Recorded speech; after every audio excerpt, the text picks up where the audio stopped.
Hello guys, ಎಲ್ರಿಗೂ ನಮಸ್ಕಾರ. ನಾನು ಇವತ್ತು ಹೊರಟಿರೋದು ನಾಯಕನಹಟ್ಟಿ ತಿಪ್ಪೇರುದ್ರಸ್ವಾಮಿ ದೇವಸ್ಥಾನಕ್ಕೆ. ತುಂಬ ಜನಕ್ಕೆ ಗೊತ್ತಿರುತ್ತೆ ನಾಯಕನಹಟ್ಟಿ ತಿಪ್ಪೇರುದ್ರಸ್ವಾಮಿ, ಎಷ್ಟೋ ಜನಕ್ಕೆ ಮನೆ ದೇವರು ಕೂಡ. ನಿಮ್ಮೆಲ್ಲರಿಗೂ ಗೊತ್ತಿರಿದ್ರೆ ಖಂಡಿತ ಕಮೆಂಟ್ ಸೆಕ್ಷನಲ್ಲಿ ಕಮೆಂಟ್ ಹಾಕಿ ನಮ್ಮ ಮನೆ ದೇವರು ಅಂತ.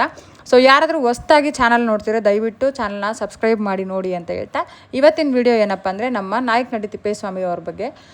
ತುಂಬ ಪವಾಡಗಳು ನಡೆದಿರೋಂಥ ಜಾಗ, ಮಕ್ಕಳಿಲ್ದವ್ರಿಗೆ ಮಕ್ಕಳಾಗಿರೋ ಅಂಥ ಜಾಗ, ಯಾರ್ಯಾರಿಗೆ ಮದುವೆ ತುಂಬ ಲೇಟ್ ಆಗ್ತಿರುತ್ತೆ ಅವ್ರಿಗೆ ಆದಷ್ಟು ಬೇಗ ಕಂಕಣ ಭಾಗ್ಯ ಕೂಡಲಿ ಅಂತ ಕೂಡ ಈ ದೇವಸ್ಥಾನಕ್ಕೆ ಹರಕೆನ ಮಾಡ್ಕೋತಾರೆ. ಈ ದೇವಸ್ಥಾನದಲ್ಲಿ ಹರಕೆ ಏನಪ್ಪ ಅಂತಂದರೆ, ಅವ್ರ ಕೈಲಾದಷ್ಟು ಅಂದರೆ 1 ರೂಪಾಯಿಂದ ಹಿಡಿದು 1000 ಲಕ್ಷಾನುಗಟ್ಟಲೆ ಕೊಬ್ಬರಿನ ಸುಡೋದು.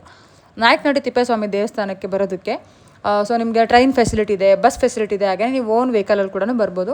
ಚಳ್ಳಕೆರೆ, ಚಿತ್ರದುರ್ಗ, ಮೊಳಕಾಲ್ಮೂರು ಕಡೆಯಿಂದ 3 ಕಡೆಯಿಂದನೂ ನಾಯಕನಹಟ್ಟಿ ದೇವಸ್ಥಾನಕ್ಕೆ ರೀಚ್ ಆಗ್ಬೋದು.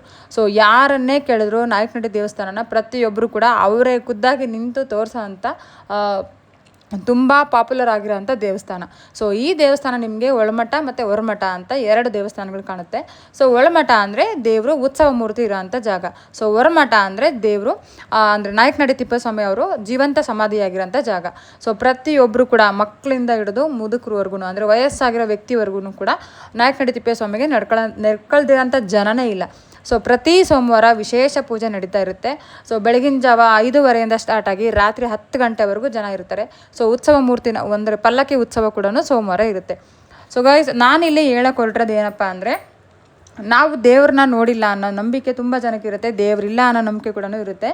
ನೀವು ಜೀವಂತವಾಗಿ ದೇವ್ರನ್ನ ನೋಡಬೇಕು ಅಂತಂದರೆ ನಾಯಕನಹಟ್ಟಿಗೆ ಒಂದ್ಸಲ ಬರಬೇಕು. ಮಾನವ ರೂಪದಲ್ಲಿ ಜನ್ಮ ತಾಳಿರೋಂಥ ಶಿವ ನಾಯಕನಹಟ್ಟಿ ತಿಪ್ಪೇರುದ್ರಸ್ವಾಮಿ ಆಗಿದ್ದಾರೆ ಅನ್ನೋದು ತುಂಬ ಜನರ ನಂಬಿಕೆ. ಹಾಗೆ ತುಂಬ ಪವಾಡಗಳನ್ನ ಕೂಡ ಮಾಡಿದ್ದಾರೆ.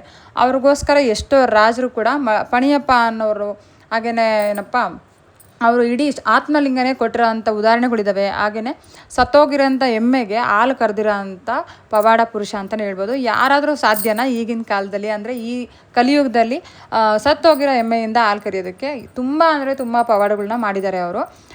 ಇನ್ನೊಂದು ವಿಶೇಷ ಏನಪ್ಪ ಅಂದರೆ, ಯಾರಿಗೆಲ್ಲ ಮಕ್ಕಳಾಗಿರಲ್ಲ, ಸುಮಾರು 10 ವರ್ಷ 15 ವರ್ಷದಿಂದ ಯಾರಿಗೆಲ್ಲ ಮಕ್ಕಳೇ ಆಗಿಲ್ಲ ಅನ್ನೋ ನಂಬಿಕೆಯಲ್ಲಿ ಬದುಕ್ತಾ ಇರ್ತಾರೆ. ಎಷ್ಟೇ ಡಾಕ್ಟ್ರನ್ನ ಕನ್ಸಲ್ಟೇಷನ್ ಮಾಡಿದ್ರು ಕೂಡ ಮಕ್ಕಳಾಗ್ತಿಲ್ಲ, ಮಕ್ಕಳು ಭಾಗ್ಯ ಇಲ್ಲ ಅಂದವ್ರು ಕೂಡ ಈ ದೇವಸ್ಥಾನಕ್ಕೆ ಬಂದು ತೊಟ್ಲು ಸೇವೆ ಅಂತ ಮಾಡ್ತಾರೆ. ಹಾಗೆ ತುಲಾಭಾರ ಅನ್ನೋದು ಕೂಡ ಮಾಡ್ತಾರೆ. ನೀವೆಲ್ಲ ತಿರುಪತಿಯಲ್ಲಿ ನೋಡಿರೋ ಥರನೇ.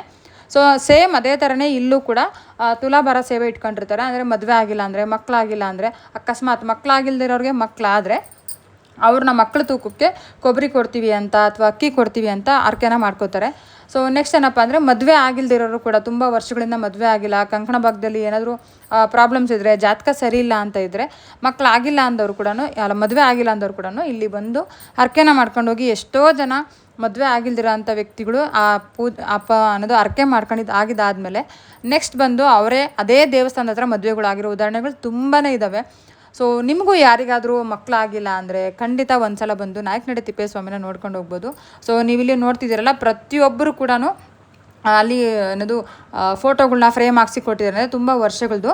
ನೀವಿಲ್ಲೆಲ್ಲದ್ರ ಮೇಲೂ ಅದು ಮೆನ್ಷನ್ನ ಮಾಡಿದ್ದಾರೆ, ಏನಕ್ಕೆ ಯಾರು ಏನು ಕೊಟ್ಟಿದ್ದಾರೆ, ಏನದು ಕೊಡುಗೆಗಳು ಏನು ತಿಪ್ಪೇರುದ್ರ ಸ್ವಾಮಿ ಅವ್ರದ್ದು ಅಂತ ಇದೆ. ನೀವಿಲ್ಲಿ ನೋಡ್ತಿದ್ದೀರಲ್ಲ, ಇದೇ ಹೊರಮಠ. ಇಲ್ಲಿ ನಾಯಕನಹಟ್ಟಿ ತಿಪ್ಪೇಸ್ವಾಮಿ ಅವರು ಜೀವಂತ ಸಮಾಧಿಯಾಗಿರೋದು. ಒಳಮಠ ಮತ್ತು ಹೊರಮಠದಲ್ಲಿ ಸೇಮ್ ವಿಗ್ರಹ ಇರೋದು, ಚೇಂಜಸ್ ಏನೂ ಇಲ್ಲ. ಬಟ್ ಆದರೆ ಅಲ್ಲಿ ಹೊರಮಠ, ಇಲ್ಲಿ ಒಳಮಠ ಅಂತ ಅಷ್ಟೇ. ಪ್ರತಿ ಸೋಮವಾರ ಅನ್ನದಾಸೋಹ ಕೂಡ ಅಲ್ಲಿರುತ್ತೆ. ದೇವಸ್ಥಾನದ ಬಗ್ಗೆ ಹೇಳೋ ಮಾತೇ ಇಲ್ಲ, ಯಾಕಂದರೆ ಅಷ್ಟು ಕ್ಲೀನಾಗಿ ಮೇಂಟೈನ್ ಮಾಡಿದ್ದಾರೆ. ನಾಯಕನಹಟ್ಟಿಯಿಂದ ಅಷ್ಟು ಡಿಸ್ಟೆನ್ಸ್ ಅಂದರೆ 20 ಕಿಲೋಮೀಟರ್ ಡಿಸ್ಟೆನ್ಸ್ ಆಗುತ್ತೆ. ನೀವು ಯಾವ ರೂಟಲ್ಲಿ ಬೇಕಾದರೂ ಹೋಗ್ಬೋದು. ಹೋಗಿದ ತಕ್ಷಣ ನೀವು ಎಂಟರ್ ಆಗಿದ ತಕ್ಷಣ ನಿಮಗೆ ಮಾಡಿದಷ್ಟು ನೀಡು ಭಿಕ್ಷೆ ಅಂತ ಎಂಟ್ರೆನ್ಸ್ಗೆ ಕಾಣುತ್ತೆ. ಅದೇ ನಾಯಕನಹಟ್ಟಿ ತಿಪ್ಪೇಸ್ವಾಮಿ ದೇವಸ್ಥಾನ. ನೀವು ಎಂಟರ್ ಆಗಿದ್ದಾದಮೇಲೆ ಅಲ್ಲಿ ಪ್ರತಿಯೊಂದಕ್ಕೂ ಕೂಡ ಅಲ್ಲಿ ಒಂದು ನೇಮ್ ಬೋರ್ಡ್ನ ಹಾಕಿದ್ದಾರೆ. ಇದು ಇಂಥದಕ್ಕೆ ಇಂಥದ್ದು ಪೂಜೆ ಮಾಡಬೇಕು, ಅಥವಾ ನೀವೇನಾದರೂ ಸೇವೆಗಳನ್ನ ಮಾಡಿಸ್ಬೇಕಂತಿದ್ರೆ ಕೂಡ ಮೆನ್ಷನ್ ಮಾಡಿದ್ದಾರೆ. ಡೈರೆಕ್ಟಾಗಿ ಕಾಂಟ್ಯಾಕ್ಟ್ ಮಾಡ್ಬೋದು. ಬೇರೆ ದೇವಸ್ಥಾನಗಳಲ್ಲಿ ಇರೋ ಥರ ಅದು ಮಾಡಬೇಡಿ, ಇದು ಮಾಡಬೇಡಿ, ನಡೀರಿ ಅನ್ನೋ ಥರ ಏನೂ ಇಲ್ಲ. ನಿಮಗೆ ಸಮಾಧಾನ ಆಗೋಷ್ಟು ಹೊತ್ತು ನೀವು ದೇವಸ್ಥಾನದಲ್ಲಿ ಕೂತ್ಕೋಬೋದು. ಹಾಗೆಯೇ ಏನಪ್ಪ ಫೋಟೋಗ್ರಫಿ, ವಿಡಿಯೋಗ್ರಫಿಗೆ ಏನೂ ಪ್ರಾಬ್ಲಮ್ಸ್ ಇಲ್ಲ. ಅಲ್ಲಿ ತೆಗಿಬೋದು, ಆರಾಮಾಗಿ ಫೋಟೋಸ್ನ ತೆಗಿಬೋದು. ಬೇರೆ ದೇವಸ್ಥಾನಗಳಲ್ಲಿ ಅದು ಏನಕ್ಕೆ ಆ ಥರ ಹೇಳ್ತಾರೆ ಅಂತ ನನಗಂತೂ ಗೊತ್ತಿಲ್ಲ. ಕೆಲವರು ಬರೋಕ್ಕಾಗದೇ ಇರೋರು ಕೂಡ ಕೆಲವೊಂದು ಫೋಟೋಸ್ನ ಫ್ಯಾಮಿಲಿಗೆ ಕಳಿಸ್ಬೇಕಂತ ಇರುತ್ತೆ. ಆಮೇಲೆ ಇನ್ಯಾರಾದ್ರೂ ನೋಡ್ಬೇಕಂತಿರುತ್ತೆ, ಅವ್ರಿಗೆ ವೀಡಿಯೋ ಕಾಲ್ ಮಾಡಬೇಕಂತ ಫೆಸಿಲಿಟಿ ಯಾವ ದೇವಸ್ಥಾನದಲ್ಲೂ ಇರಲ್ಲ. ಅದು ಏನಕ್ಕೆ ಅಂತ ಇವತ್ತವರೆಗೂ ನನಗಂತೂ ಗೊತ್ತಿಲ್ಲ. ಎಲ್ಲ CC ಕ್ಯಾಮ್ರಾಗಳು ಈಗ ಎಲ್ಲ ಕಡೆನೂ ರನ್ ಆಗ್ತಿರುತ್ತೆ. ಬಟ್ ಇಲ್ಲಿ ಮಾತ್ರ ಯಾವುದು ರಿಸ್ಟ್ರಿಕ್ಷನ್ನೇ ಇಲ್ಲ, ನೆಮ್ಮದಿಯಾಗಿ ನಿಂತು ಪೂಜೆನ ನೋಡ್ಬೋದು ಕಣ್ತುಂಬ. ಹಾಗೆಯೇ ನೀವು ಇಷ್ಟ ಇದ್ದರೆ ವೀಡಿಯೋಸ್ ಕೂಡ ಮಾಡ್ಕೋಬೋದು ಸ್ವಲ್ಪ ಡಿಸ್ಟೆನ್ಸಲ್ಲಿ ನಿಂತು. ಯಾರು ಅಲ್ಲಿ ನೀವು ನಡೀರಿ ಇಲ್ಲಿ ಮಾಡಬೇಡಿ ಆ ಥರ ಏನೂ ಹೇಳೋದಿಲ್ಲ ಅಲ್ಲಿ. ಆಮೇಲೆ ಈ ದೇವಸ್ಥಾನಕ್ಕೆ ಹೋಗಬೇಕು ಅಂದರೆ ನೀವು ಇದೇ ಥರ ಹೋಗಬೇಕು, ಹಿಂಗೆ ಹೋಗಬೇಕು ಅಂತ ಯಾವುದೂ ಇಲ್ಲ. ಯಾವ ಜಾತಿ ಧರ್ಮ ಎಂಥದ್ದು ಇಲ್ಲ ಈ ದೇವಸ್ಥಾನದಲ್ಲಿ. ನೀವು ಕಣ್ತುಂಬ ದೇವ್ರ ದರ್ಶನ ಮಾಡಿ, ಮನಸ್ಸು ತುಂಬ ಹರಕೆ ಮಾಡಿ, ನೀವು ಬಂದು ಎಷ್ಟು ಕೆಲಸನ ಮಾಡ್ತೀರಾ, ನೀವು ಎಷ್ಟು ಕೆಲಸದಲ್ಲಿ ಹಾರ್ಡ್ ವರ್ಕ್ನ ಮಾಡ್ತೀರಾ, 100ಗೆ 200% ಅಷ್ಟು ನಿಮಗೆ ಬೆನಿಫಿಟ್ ಅಂತಲೇ ಹೇಳ್ಬೋದು. ಅದಕ್ಕೆ ಈ ದೇವ್ರನ್ನ ಮಾಡಿದಷ್ಟು ನೀಡು ಭಿಕ್ಷೆ ಅಂತ ಹೇಳಿ. ಸೊ ಗೈಸ್, ಈ ಮಾಡಿದಷ್ಟು ನೀಡು ಭಿಕ್ಷೆ ಅನ್ನೋದು ಏನಕ್ಕೆ ಬಂತು ಅಂತಂದರೆ, ಈ ವರ್ಡ್ ಏನಕ್ಕೆ ಬಂತು ಈ ದೇವಸ್ಥಾನಕ್ಕೆ ಅಂದರೆ, ಸೊ ನಾಯಕನಹಟ್ಟಿ ತಿಪ್ಪೇಸ್ವಾಮಿಯವರು ಒಂದು ಹೊಲದಲ್ಲಿ ಅಂದರೆ ಒಂದು ಕೆರೆಯಲ್ಲಿ ಕೆರೆನ ಏನದು ಕ್ಲೀನ್ ಮಾಡಿಸೋಂಥ ಕೆಲಸ ನಡೀತಾ ಇರುತ್ತೆ, ಕೂಲಿ ಮಾಡಿಸೋಂಥ ಕೆಲಸ ನಡೀತಾ ಇರುತ್ತೆ, ಏನದು ಕಳೆ ತೆಗೆಯೋದು ಅದೆಲ್ಲ ನಡೀತಿರುತ್ತಲ್ಲ ಹಳ್ಳಿಗಳಲ್ಲಿ. ಅದೇ ಥರ ಇವರು ಒಂದು ಕೆಲಸನ ಮಾಡಿಸ್ತಾ ಇರ್ತಾರೆ. ಎಲ್ಲರೂ ತುಂಬ ಅವ್ರವ್ರ ಕೆಲಸ ಮಾಡಿದ್ದೀನ ರಾಶಿಗಳನ್ನ ಇಟ್ಕೊಂಡು ಮುಂದೆ ಕೂತಿರ್ತಾರೆ, ನಾನು ಇಷ್ಟು ಕೆಲಸ ಮಾಡಿದ್ದೀನಿ ಅಂತ.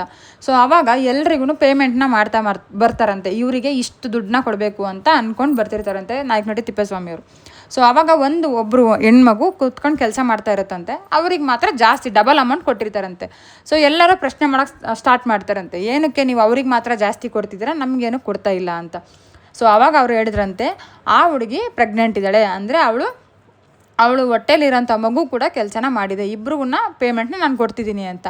ಸೊ ಈ ಸತ್ಯನ ಪ್ರಪಂಚಕ್ಕೆ ತೋರಿಸೋದಕ್ಕೋಸ್ಕರ ಅದು ಮಾಡಿದಷ್ಟು ನೀಡು ಭಿಕ್ಷೆ ಅನ್ನೋದು ಬಂದಿರೋದು. ಸೊ ನಾವೆಷ್ಟು ಹಾನೆಸ್ಟಾಗಿ ಕೆಲಸನ ಮಾಡ್ತೀವಿ ಅಷ್ಟು 100ಗೆ 100% ಇಲ್ಲಿ ವರ್ಕ್ ಆಗುತ್ತೆ ಅಂತಲೇ ಹೇಳ್ಬೋದು. ಅಷ್ಟು ಅಂದರೆ ಆ ದೇವರು ಮಾತ್ರ ನಾವೇನು ಕೆಲಸ ಮಾಡ್ತಿದ್ದೀವಿ, ಎಷ್ಟು ಪ್ರಾಂಪ್ಟಾಗಿದ್ದೀವಿ, ನಿಯತ್ತಿಂದ ಕೆಲಸ ಮಾಡ್ತಿದ್ದೀವ ಅಥವಾ ಯಾರಿಗಾದ್ರೂ ಮೋಸ ಮಾಡ್ತಿದ್ದೀವ, ಪ್ರತಿಯೊಂದನ್ನು ಲೆಕ್ಕಾಚಾರ ಮಾಡಿ ಇಲ್ಲಿ ಪ್ರತಿಫಲನ ಕೊಡೋದು. ಸೊ ಇಲ್ಲಿ ಯಾವುದೇ ರೀತಿ ಡಾಂಬಿಕ ಭಕ್ತಿ ಆಗಲಿ ಅಥವಾ ಇನ್ನೊಂದು ಮತ್ತೊಂದು ಅಂತ ಏನೂ ಇಲ್ಲ. ಇಲ್ಲಿ ಲಕ್ಷಗಟ್ಟಲೆ ದುಡ್ಡನ್ನು ಕೇಳಲ್ಲ, ನೀವು ಕಂಟಿ ಯಾರನ್ನೇ ತೊಗೊಂಬಂದು ಹಾಕಿ ಅಂತ ಕೇಳಲ್ಲ. ಅಲ್ಲಿ ನೈವೇದ್ಯಕ್ಕೆ ಅಂತ ಬರೋದು, ನೀವು ಬರೀ ಹಣ್ಣು ಕಾಯಿ ತೊಗೋಬೋದು, ಇಲ್ಲ ನಿಮ್ಗೆ ಹಣ್ಣು ಕಾಯಿ ತೊಗೊಳಕ್ಕೆ ಇಷ್ಟ ಇಲ್ಲ ಅಂದರೆ 100 ರೂಪಾಯಿಂದನೂ ಅಲ್ಲಿ ಕೊಬ್ಬರಿನ ಸುಡ್ತಾರೆ. ಇಲ್ಲಿ ತುಂಬ ವಿಶೇಷ ಅಂದರೆ ಕೊಬ್ಬರಿ ಸುಡೋದೇ. ಸೊ ಈ ಕೊಬ್ಬರಿನ ನೀವು 101 ರೂಪಾಯಿಂದ ಸ್ಟಾರ್ಟ್ ಮಾಡಿ 1001, 10,001 ಈ ಥರ ಸುಡ್ತಾ ಹೋಗ್ತಾರೆ. ಹಾಗೆ ಪ್ರತಿ ವರ್ಷ ಕೂಡ ಜಾತ್ರೆ ಕೂಡ ನಡೆಯುತ್ತೆ ಅಲ್ಲಿ. ಸೊ ಈ ಕೊಬ್ಬರಿನ ಸುಡೋದು ಬಂದು ಈ ಕೊಬ್ಬರಿನ ಪ್ರತಿಯೊಬ್ಬರು ಮನೆಗಳ ಹತ್ರನೂ ಸುಡ್ತಾರೆ ಜಾತ್ರೆಗಳ ಟೈಮಲ್ಲಿ. ಸೊ ಅಲ್ಲಿ ದೇವಸ್ಥಾನಕ್ಕೆ ಬರೋಕ್ಕಾಗಿಲ್ಲ ಅಂದರೆ ಖಂಡಿತ ಪ್ರತಿಯೊಬ್ಬರು ಮನೆ ಮುಂದೆಗಡೆ ಕೊಬ್ಬರಿ ರಾಶಿನ ಇಟ್ಟು ಅದಕ್ಕೆ ಕರ್ಪೂರನ ಇಟ್ಟು ತಿಪ್ಪೇಸ್ವಾಮಿಯವ್ರಿಗೋಸ್ಕರ ಅಂದರೆ ಅರ್ಕೆನ ತೀರಿಸೋದಕ್ಕೋಸ್ಕರ ಮಾಡ್ತಿದ್ದೀವಿ ಅಂತ ಕೊಬ್ಬರಿನ ಸುಡೋಕ್ಕೆ ಸ್ಟಾರ್ಟ್ ಮಾಡ್ತಾರೆ. ಸೊ ಈ ಕೊಬ್ಬರಿ ಸ್ಮೆಲ್ಲು ಇಡೀ ನಾಯಕನಹಟ್ಟಿ ತುಂಬ ಹರಡಿರುತ್ತೆ. ನಾಯಕನಹಟ್ಟಿ ಜಾತ್ರೆ ಸಮಯದಲ್ಲಿ ಪ್ರತಿಯೊಬ್ಬರು ಕೂಡ ನಾಯಕನಹಟ್ಟಿಗೆ ಹೋಗಿದ್ದೀರ ಅಂದರೆ ಅಲ್ಲಿಂದ ಬರ್ತಾ ಕೊಬ್ಬರಿ ತಗೊಂಬನ್ನಿ ಅಂತಲೇ ಹೇಳ್ತಾರೆ. ಅಲ್ಲಿಂದ ತಗೊಂಬಂದಿರೋ ಕೊಬ್ಬರಿಲಿ ಸುಟ್ಟೋಗಿರುತ್ತಲ್ಲ ಆ ಕರ್ಕಲನ್ನ ಹಣೆ ಮೇಲೆ ಹಚ್ಕೋತಾರೆ. ಅಲ್ಲಿಂದ ಯಾವ ಪ್ರಾಬ್ಲಮ್ಮು ಆಗಲ್ಲ ಅನ್ನೋದು ಪ್ರತಿಯೊಬ್ಬರ ನಂಬಿಕೆ. ಸೊ ಗೈಸ್, ನಿಮಗೂ ಯಾರಿಗಾದ್ರೂ ಮಕ್ಕಳ ಭಾಗ್ಯ ಇಲ್ಲ ಅಂದರೆ ಖಂಡಿತ ನಾಯಕನಹಟ್ಟಿಗೆ ಒಂದ್ಸಲ ವಿಸಿಟ್ ಮಾಡಿ. ಹಾಗೆಯೇ ಯಾರಿಗಾದರೂ ಮದುವೆ ತುಂಬ ಲೇಟ್ ಆಗ್ತಿದೆ ಅಂದರೆ ಖಂಡಿತ ಒಂದ್ಸಲ ದೇವಸ್ಥಾನಕ್ಕೆ ಹೋಗಿ ನಿಮ್ಮ ಮನಸ್ಸಲ್ಲಿ ಏನಿರುತ್ತೆ ಆ ಆರ್ಕೆನ ಮಾಡ್ಕೊಳ್ಳಿ ಅಂತ ಹೇಳ್ತಾ, ಸೊ ಇಷ್ಟೊತ್ತು ಈ ವಿಡಿಯೋನ ನನಗೆ ತಿಳಿದಿರೋಷ್ಟು ಮಟ್ಟಿಗೆ ನಾನು ಹೇಳಿದ್ದೀನಿ. ಸೊ ಯಾಕಂದರೆ ನಾನು ತುಂಬ ತಿಳ್ಕೊಂಡಿರೋ ವ್ಯಕ್ತಿ ಅಂತಲ್ಲ, ನನ್ನ ಅನುಭವಕ್ಕೆ ಬಂದಿರೋದು, ಹಾಗೆ ನಮ್ಮ ಮನೇಲಿ ನನಗೆ ಹೇಳ್ಕೊಟ್ಟಿರೋದು. ನಾನು ಆ ದೇವಸ್ಥಾನಕ್ಕೆ ಹೋದಾಗಿಂದ ಏನೇನೆಲ್ಲ ನೋಡಿದ್ದೀನಿ, ಏನೇನೆಲ್ಲ ನಿಜ ಆಗಿದೆ ಅದನ್ನು ನಾನು ಈ ವಿಡಿಯೋದಲ್ಲಿ ಹೇಳ್ತಿದ್ದೀನಿ. ಸೊ ಗೈಸ್, ಇಲ್ಲಿವರೆಗೂ ವಿಡಿಯೋನ ನೋಡೋದಕ್ಕೆ thank you so much. So ನಿಮಗೂ ಈ ದೇವಸ್ಥಾನದ ಬಗ್ಗೆ ಹಿಸ್ಟ್ರಿ ಗೊತ್ತಿದ್ದರೆ ಖಂಡಿತ ಕಮೆಂಟ್ ಸೆಕ್ಷನಲ್ಲಿ ತಿಳಿಸಿ.